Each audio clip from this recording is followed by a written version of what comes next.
Alright guys, welcome to VALORANT News. The World Championship is only just over, but already major Rostermania questions hitting the timeline last night. 100 Thieves, Sentinels, even FNATIC potentially in roster conversations going into the upcoming season. Could Crashies be gone? Zekken and Gen.G somehow out of Sentinels. What is going on right now? Very much intrigued to your thoughts in the comments. Hit the like button if you enjoy. Subscribe if you're new as always. I greatly appreciate it. Not going to want to miss the updates over the coming days because things are about to get pretty crazy. We're not too far off 80,000 subscribers as well. Thanks for all the support this season. Let's dive right into the off-season because there is a lot going on. We're going to start here. Ethan, now two-time world champion, talking about Vito. Lots of drama on this agent. I mentioned yesterday the abilities that Vito has. Primarily, his ultimate has caused loads of questions because his ultimate basically is immune of everything. Now, presumably, he could still be killed by certain ultimates, and certainly bullets, but anything else he will be totally invulnerable from. They even put this on. I thought it was actually kind of a crazy video that Valorant put out here yesterday. I mean, he has taken so much heat. The other thing that I forgot to mention yesterday on Vito's ultimate ability here is that it doesn't yield. It doesn't go away. It doesn't have a timer of 15-20 seconds.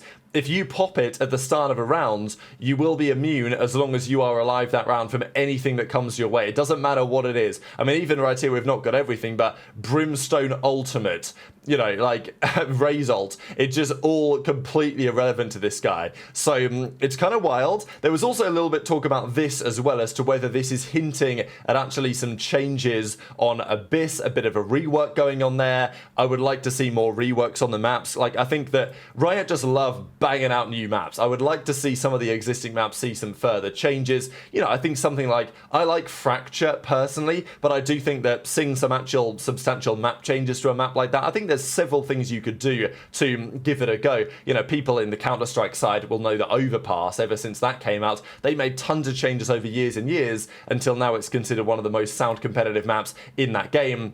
And I don't think Riot have really done enough to change the Valorant maps pool over the last few years. They just put them in and then they change them out and they're the same when they come back again. But apparently Riot are also working on something else because the teams, given that we're now on, what, 29 agents or whatever, are understandably concerned that things are getting a little bit too hectic, right, when it comes to the amount of utility, what things are going to look like on the map and all of this stuff. And there is a rumor that Riot have informed teams there will be a drastic change on the way that utility is handled. This will be in effect already for the Game Changers World Championship coming up soon in Seoul, which is coming up right at the end of November. So we're talking about 7 weeks pretty much until the Game Changers World Championship. So apparently between now and then, we are going to see a major change to counter utility spam and what of course is called power creep, which is where these, you know, agents and the abilities just keep getting a little bit stronger with time. So we'll see what that looks like, what Riot are cooking up, because there will probably have to be a correction here at some point. Whether it's going to come shortly, time will tell.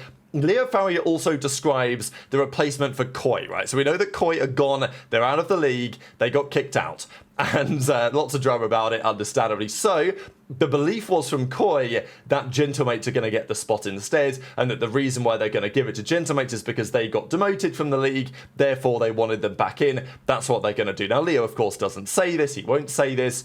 If it is Gentlemates, there will be heads turned, but maybe they are just the best choice anyway. But anyway, Leo says, I can't give percentages, the selection process is underway. There are 9 teams in the running. I think we'd initially heard that there was 10, so presumably there are now 9 remaining or whatever. They've got to go through the same application process. We look at several things: ownership, values, competitive roster, strong community.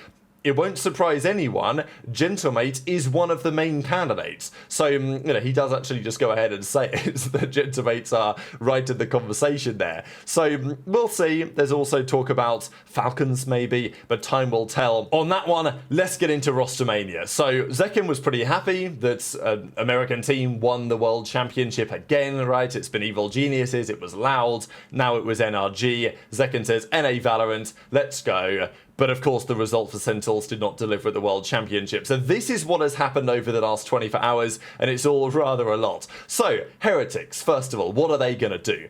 Pretty sure they're getting rid of Miniboo. That was the big rumour, that changes are potentially going to be made seriously to Heretics.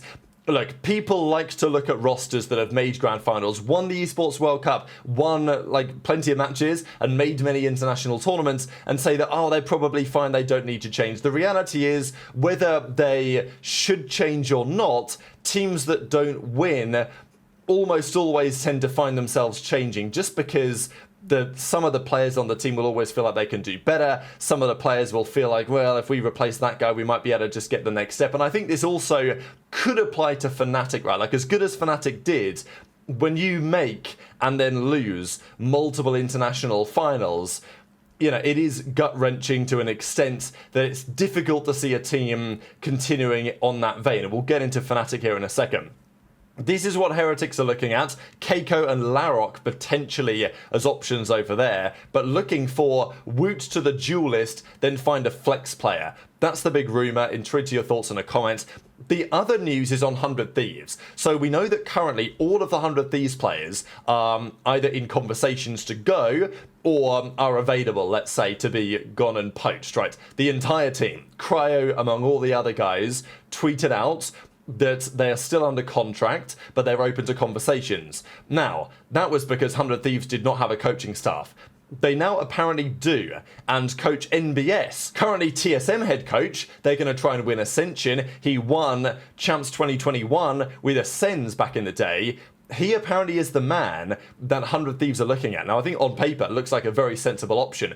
But of course, he's not working for them quite yet because, you know, he's still working with TSM. So I think if you're 100 Thieves, it's interesting to imagine what he would think about doing with that roster, because presuming this does happen and he does go to work with 100T, he will of course have an opinion on which players he would like to keep and which players he might want to get rid of. And with that in mind, you know, 100T better listen to him now, because otherwise, you know, I would be going to try and poach Cryo, right? Like, I would be trying to make that happen unless 100 Thieves have a strong head coach who is insistent that that should not be the case, which is what I would do if I was their coach. But intrigued to your thoughts in the comments. The other announcement yesterday, the official one, I mean, we've only not got too much official yet, but this is official, that Derek is a free agent, or is at least allowed to explore his options. Derek says, EG has allowed me to explore options for 2026 during our rebuild process, but I'm still under contract, so he's kind of restricted free agent. Initiator, flex, opening to trialing other roles.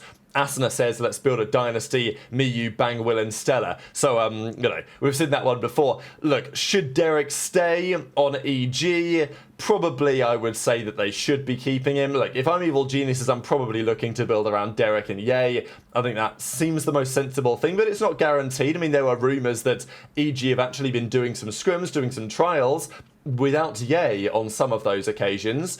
Derek presumably is a man that you want to keep hold of, but if Derek gets a better offer, then maybe he would want to depart. So that's what's happening with Evil Geniuses. But we've got to talk about what's happening with Sentinels. Now, this, of course, is just a joke tweet. Cryo and Sen have agreed that, you know, the Earth goes around the sun or whatever, but the point is, what are Sentinels cooking up? Yesterday, there was a scrim spotted. Not too many pickles on this, but we can see that Narrate, Bang, Zelsis, Satellite and Caillou are down 4-11, but 4-12 basically, against Com and against Okonos. Now, they're on Lev here, but VC Scrum says in the replies that actually, rumour has it that Okonos and Com might be scrimming with EG, so this actually might be an EG scrim, not a Lev scrim, which probably does make sense, like, given the circumstances. And yeah, Caillou and Satellite, they obviously have that Sen Academy thing going on. So what's going on here, right? Because on paper, the two players that I would say were the least likely to go anywhere from Sentinels would be John QT and would be Zekin. But seemingly last night, they were scrimming without either of them.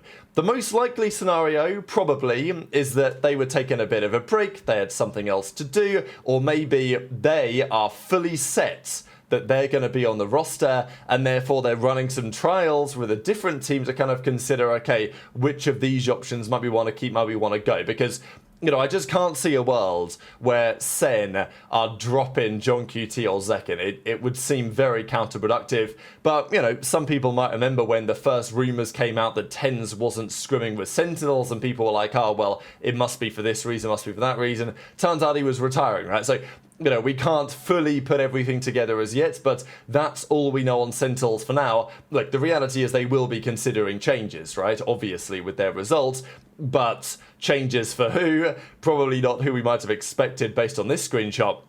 The other team that is absolutely worth discussing in a bit more detail is FNATIC, because they made the grand finals in Toronto and lost to Paper X. They made the grand finals in Riyadh at the World Cup, they lost to Heretics, and they made the grand finals of the World Championships and they lost to NRG. Incredibly impressive to make all those grand finals, but not winning is brutal, and it does take a toll on teams. Boaster said, I want to do one final run with the boys, but Boaster said after the tournament that actually he's going to stay, like he's not going to quit, he's not going to call it a day. So with that in mind, the question has then turned to what actually does happen then with FNATIC.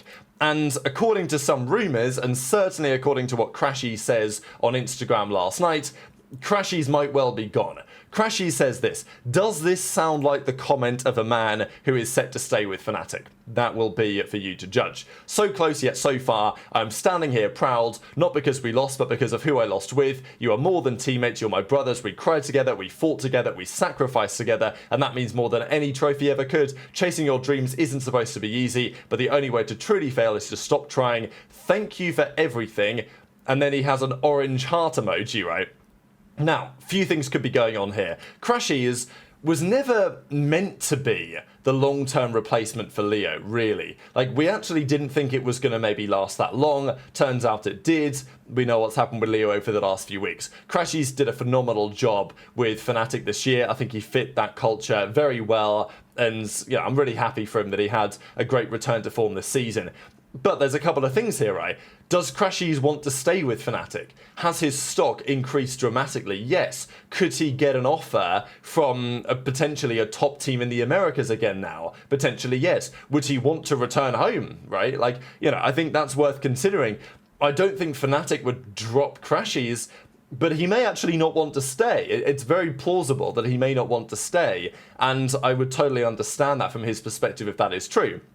At the same time, when you make all those finals and lose, it's difficult to keep everything moving, right? When we saw it with Paper X, they'd come so close yet so far at internationals for years. They finally make a change, controversial one, but a change nonetheless, and that was the key to getting themselves over the line. So the idea that FNATIC, having made 3 finals, just keep running it back with the same roster and eventually it's going to work, you know, the evidence doesn't always point to that. So I can understand why the team may think it's in their best interest to do something else, especially if Crashies is not so keen on sticking around in Europe, which I also totally understand. So I don't know exactly what's going on there. There haven't been any crazy rumours to this effect. Boaster has pretty much said that he's going to stay, but this from Crashies heavily implies that he might be considering going, and if that's the case, then what a FNATIC do from there. So very much interested to your thoughts on all of this stuff in the comment section below. Hit the like button if you enjoyed, subscribe if you're new, take care, and I'll see you next time.